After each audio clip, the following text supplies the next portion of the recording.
Those crucial first impressions tend to last. How you introduce yourself at the beginning of the first class period may have real impact throughout the term or the school year. In today's episode, we're going to be talking about introducing yourself to the class.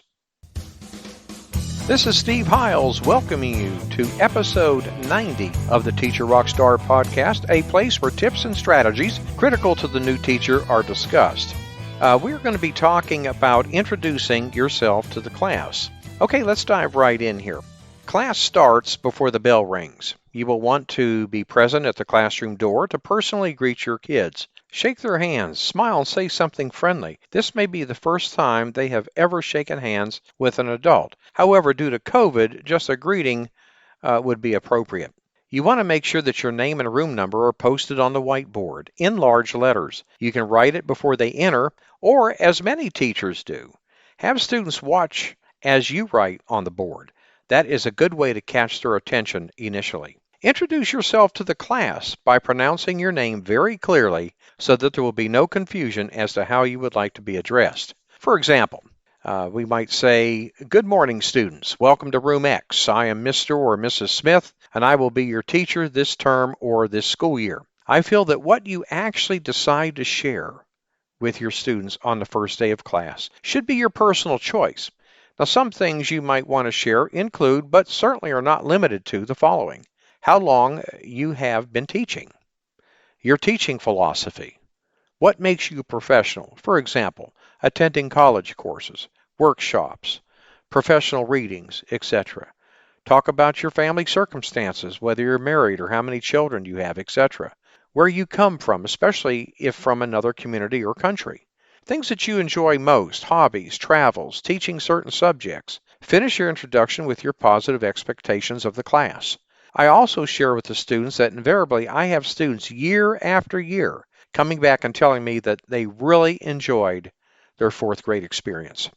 Now, I usually end with a statement such as, "Boys and girls, we will be learning about so many exciting things. I hope that your fourth grade year will be the best year ever."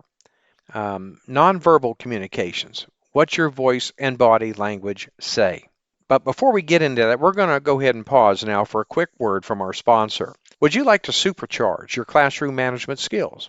Well, if you're a brand new teacher just fresh out of college, or you're a student teacher, maybe you're a teacher returning back into the classroom, the Teacher Rockstar Academy course is for you. Gain the confidence and skills you'll need to crush it on day one and beyond. So invest in yourself and enroll now at tra.teacherclassroomresources.com. And I promise you that this will be a most transformational experience for you. Okay, let's continue on. Popular TV shows in recent years have depicted experts who can tell if someone is actually telling the truth or lying simply by observing the muscles of the face. The study of body language has really come into its own in the corporate world and as training for politicians. Without dwelling too deeply into this fascinating subject, it is something that teachers should consider. What are the subtle cues you are giving your students? Students can be amazingly astute and reactive to your body language and tone of voice. Something as simple as how you say hello or hi can speak volumes and affect students' mood all through the class. Do you speak too softly or thunder your hellos? Do you want the students to respond energetically back to you? Like an actor, you will need to be able to project your voice to the back of the classroom. Check now, is your throat tight? Is there tension around your mouth that prevents you from speaking clearly? Speech lessons are not a bad idea for teachers, as a matter of fact.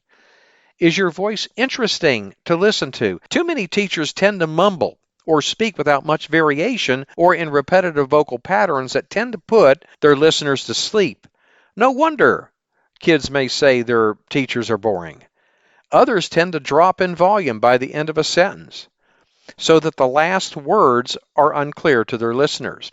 Well, my friend, we have come to the end of today's episode, and I want to thank you for listening to the Teacher Rockstar podcast. I'm your host, Steve Hiles, and I certainly hope you gathered some tips regarding introducing yourself to the class. And when you get a moment, visit my blog and subscribe to my newsletter for the latest educational research, best practices, and unadvertised free bonuses. All you simply have to do is go to blog.teacherclassroomresources.com. And don't forget to subscribe to us at the Teacher Rockstar Podcast. And if you'd like to support us, please feel free to share our podcast with others. Post about it on social media. Leave a rating and review. That would be greatly appreciated. Thanks again. We'll see you same time, same place next week. And remember, my friend, you got this.